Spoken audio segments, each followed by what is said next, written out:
Morning, everyone. I'm going to begin by sharing with you a little excerpt from one of our devotionals we have around the community, our daily bread. Used this with some residents this morning. It was really very nice, and I'm going to share it with you too. And it goes like this, called The Power of a Name.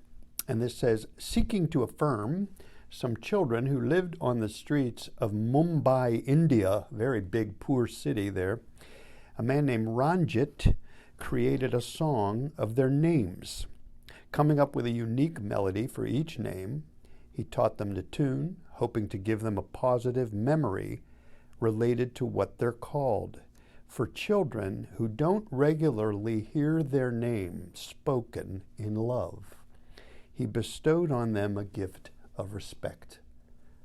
What a lovely image that is of this man taking that, getting that very creative idea and putting it into practice, just to honor those young children who had such hard lives. And how important our names are, you know? You know how we use the phrase, well, my good name, or the family name. It almost is identical to our character, our reputation. It's so much a part of our identity.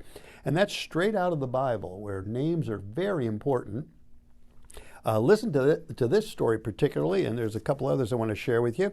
This is from Genesis, where it reads, when Abram was 99 years old, the Lord appeared to Abram and said to him, I am God Almighty. Walk before me and be blameless, that I may make my covenant between me and you. Then Abraham fell on his face, and God said to him, behold, my covenant is with you, and you shall be the father of a multitude of nations. No longer shall your name be Abram, but your name shall be Abraham. For I have made you the father of a multitude of nations. Abram means honored father. Abraham means father of many. All right? So God took pains to say your name is going to be absolutely connected to who you are and your identity in me. And then he goes on and says, God says, as for Sarai, your wife, you shall not call her name Sarai, but Sarah shall be her name. And I will bless her, and moreover, I will give you a son by her. I will bless her, and she shall become nations. Kings of peoples shall come from her. Sarai means princess.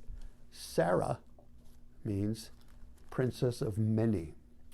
So God took great pains there, and that's by no means the only place in the Bible we find this. God himself, when Moses is resisting the call, to him and trying to come up with some excuse to not do what God is asking him to do, because it's going to be very hard.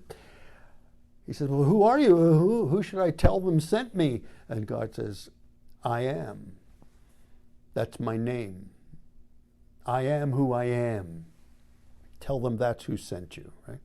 Even God's own name expresses the essence of what he is, absolute eternal being and life. All right, non-contingent on anything at all, totally self-sufficient, self-existent. I am his name. Now, the little devotional there goes on to remind us what a sort of sign of honor and respect and dignity that we give to each person when we know them by name. Now, in our communities, there's a lot of people. We're one of the smaller communities, and even we have 250 residents and 250 staff, and as chaplain here, I won't pretend to know every single person by name. I mean, there's constantly changing. It's very hard. And it's a difference, though, when you do. All right? It really is a difference. I do my best to do that because I know how it feels when someone sees me and says, hey, Chaplain Paul. It's very different than when they just say, oh, how you doing? Yeah, very different, isn't it? Very different. It's a small thing, but it's one of the ways that we can express loving kindness to each other.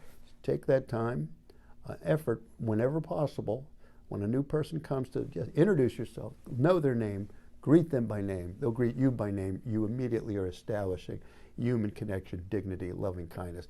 This is God's will for us, certainly in Acts, but certainly for all his people. Remember, God himself says, I've called you and I know you by name, he says. And we can know each other by name as well. Have a blessed day, everyone, in your communities.